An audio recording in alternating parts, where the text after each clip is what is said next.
আসসালামু আলাইকুম। আজকে আপনাদের সঙ্গে শেয়ার করব ডিমের একটি রেসিপি। তো পেঁপে এবং ডিমের এই রান্নাটা চলুন দেখে আসি কীভাবে করি। তো আমি আজকে এটা কাঁচামরিচ দিয়ে রান্না করব।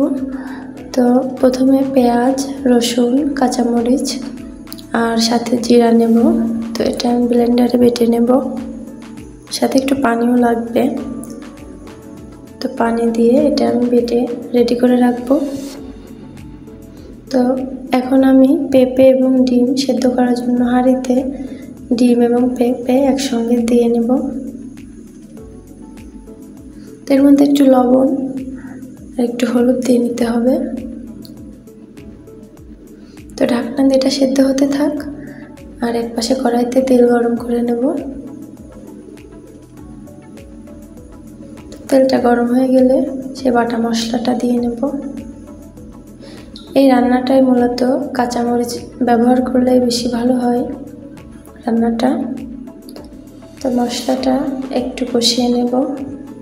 তো তার মধ্যে আমি দিয়ে নেব লবণ, 1.5 চামচ লবণ দিয়ে নেব হলুদ পরিমাণ মতো। তো আমি 1 চামচ হলুদ দিলাম। আসলে এই পেঁপের যে রান্নাটা, এটা কিন্তু হলুদের পরিমাণটা কম রাখলেই দেখতে ভালো হয়। তো মশলাটা একটু কষিয়ে নেব।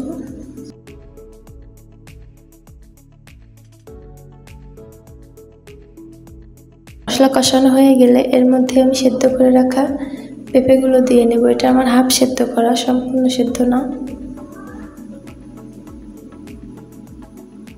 তো পেঁপেটা ভালোভাবে কষাতে হবে।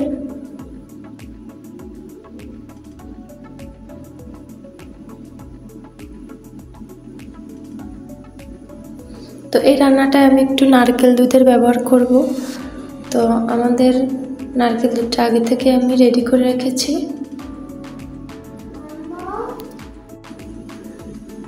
তো এখন আমি সেই নারকেল দুধ অল্প একটু দিয়ে পেঁপেটা কষাবো।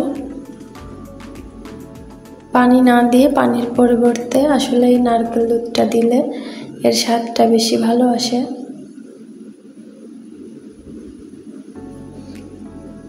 তো এখন আমি সম্পূর্ণ নারকেল দুধটা দিয়ে নেব। আমার পেঁপে কষানো কমপ্লিট।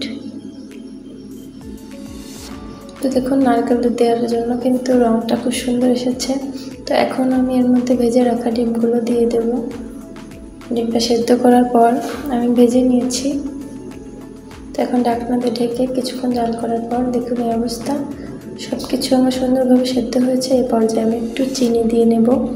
সামান্য পরিমাণ চিনি দিলে এই রান্নাটার স্বাদটা দ্বিগুণ হয়ে যায়, কারণ হালকা মিষ্টি মিষ্টি লাগে, যে কারণে এটা খেতে খুব ভালো লাগে। তো দেখুন মাশাআল্লাহ, নামানোর পর কত সুন্দর হয়েছে দেখতে, খেতেও মাশাআল্লাহ।